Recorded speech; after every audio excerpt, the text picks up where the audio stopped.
Good morning YouTube, c'est une fabuleuse journée qui commence comme vous pouvez le voir avec tout ce soleil. Et aujourd'hui on va parler de confiance. Pendant des années, j'ai eu du mal à avoir une confiance en moi stable parce que je me basais sur deux choses sur lesquelles il ne fallait absolument pas se baser pour avoir ma confiance. La première chose, c'était le regard des autres. C'est une très mauvaise idée parce qu'il y a des compliments mais on a aussi des critiques.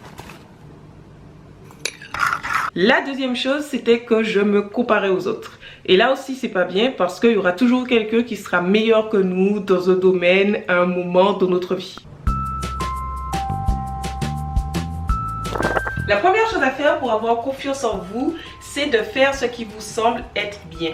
Il faut que vos actions aillent avec les valeurs que vous défendez. Vous ne pouvez pas être fier de vous si vous allez à l'encontre de ce en quoi vous croyez et a posteriori, les critiques ne vont pas ébranler votre confiance. Je ne dis pas qu'elles ne vont pas vous toucher, mais elles ne vont pas ébranler votre confiance si vous avez fait honnêtement ce en quoi vous croyez. Les biscuits sont prêts. Je pense que vous l'entendez, mais je suis toujours malade. On va donc se faire un bol chaud, un Bouddha bol chaud ce midi avec le reste de lentilles corail, le faux dalle au potimarron d'hier.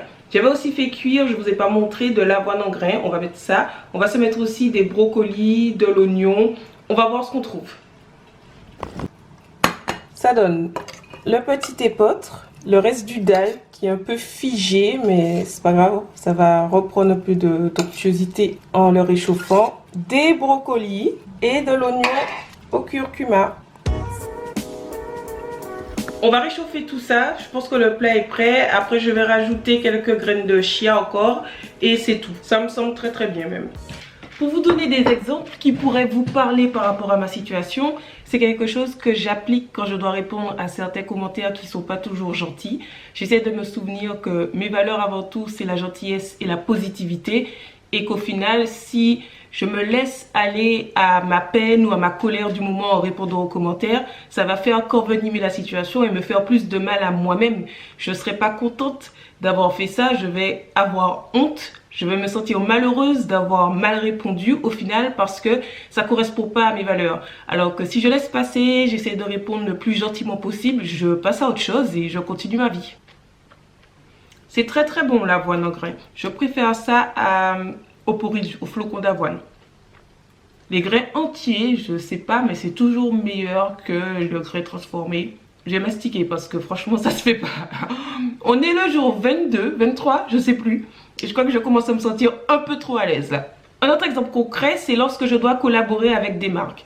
Je vais toujours passer mon intégrité avant tout parce que même si c'est hyper tentant, surtout quand on essaie de monter sa boîte sous business, quand on n'a pas d'argent quoi, de prendre un chèque, il ne faut pas oublier déjà qu'il y a la communauté en face qui va certainement perdre confiance en nous, ça c'est une chose, mais pour nous-mêmes, ça va être difficile de se regarder en face, ça va être difficile de continuer à partager et on va se faire bouffer par la moindre critique parce que des critiques, il y en aura toujours et plus encore si on n'est pas dans nos valeurs. Donc des critiques, il y en aura.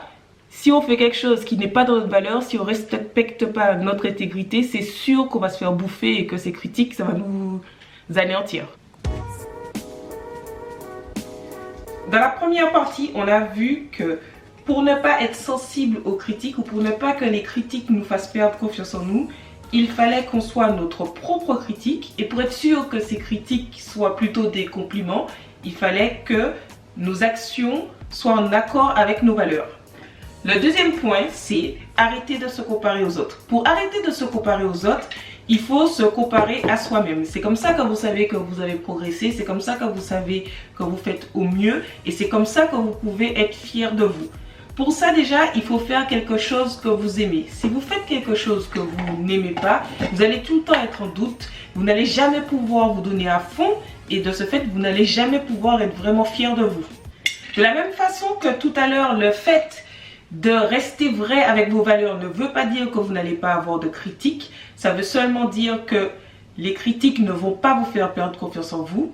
Le fait de faire ce que vous aimez et d'essayer de le faire le mieux possible, ça ne veut pas dire qu'il n'y aura pas des moments où vous allez avoir des échecs. Ça veut juste dire que ces échecs, ce seront juste ça, des échecs. Ce ne seront pas en plus des moments qui seront embarrassants. Si vous n'embrassez pas vraiment ce que vous aimez, si vous ne le faites pas du mieux que vous pouvez, vous allez ressentir de l'embarras et de la honte lorsque les autres vont vous renvoyer une mauvaise image. Alors que si vous savez que c'est bon, vous avez tenté, vous faites du mieux que vous pouvez, honnêtement, parce que souvent on dit qu'on tente, mais on tente jamais vraiment justement parce qu'on a peur de l'échec. Si vous embrassez tout ça, si vous le faites honnêtement à fond, vous allez peut-être avoir des échecs, mais vous allez retenter et surtout vous n'allez pas avoir honte de vos échecs parce que vous avez fait du mieux que vous pouvez. Goûter. Le goûter, c'est les petits sablés qu'on a fait ce matin. J'ai utilisé la 3e recette, je vous mets la vidéo là, la 3e recette de sablé, celle qui est sans gluten et sans huile, avec des clémentines de Corse. Le dernier point que je voudrais aborder, c'est la différence entre avoir confiance en soi et être arrogant. Lorsqu'on a confiance en soi, c'est ce que je viens de dire, c'est-à-dire qu'on est quand même conscient qu'on fait du mieux qu'on peut, mais on est conscient qu'on n'est pas au bout, qu'on n'est pas le meilleur, on se compare à nous-mêmes, on sait ce qu'on vaut. Le fait de savoir ce qu'on vaut, ça nous permet d'être à l'aise face aux autres, ça nous permet de prendre la parole lorsqu'on connaît un sujet et de se taire lorsqu'on ne connaît pas ce sujet. Ça permet d'être humble, de s'affirmer, ça permet de pouvoir prendre les critiques justement. C'est un peu ce que je disais dans la partie où il y a des commentaires méchants. Je parlais vraiment des commentaires qui étaient haineux, qui n'étaient pas constructifs, mais ça veut aussi dire le fait de faire du mieux qu'on peut, que s'il y a un commentaire qui est constructif, on se dit ah oui d'accord, ça j'avais pas vu cette facette, je peux m'améliorer de ce côté-là. Ça veut dire avoir confiance. Avoir confiance, c'est oser dire ce qu'on sait, mais aussi prendre les critiques en face.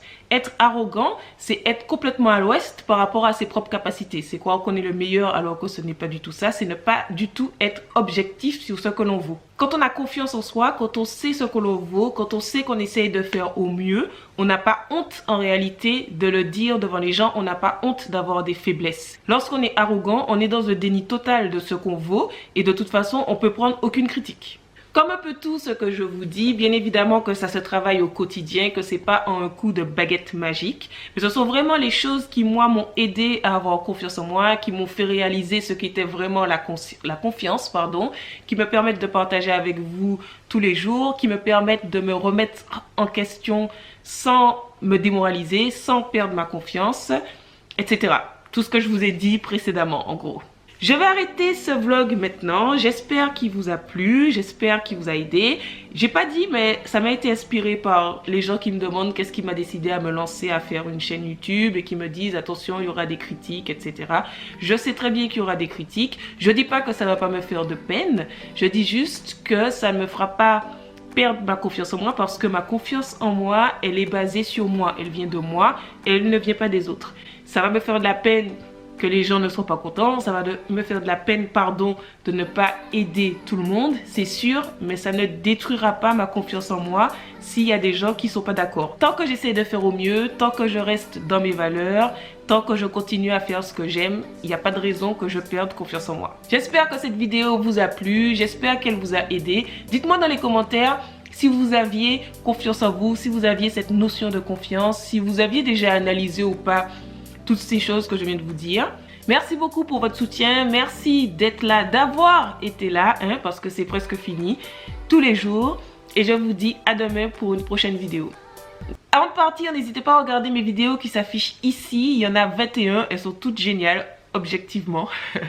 N'hésitez pas à me laisser vos questions en commentaire et à regarder dans la barre d'infos parce que j'y mets plein de choses utiles dans mes réseaux sociaux sur lesquels je partage tous les jours.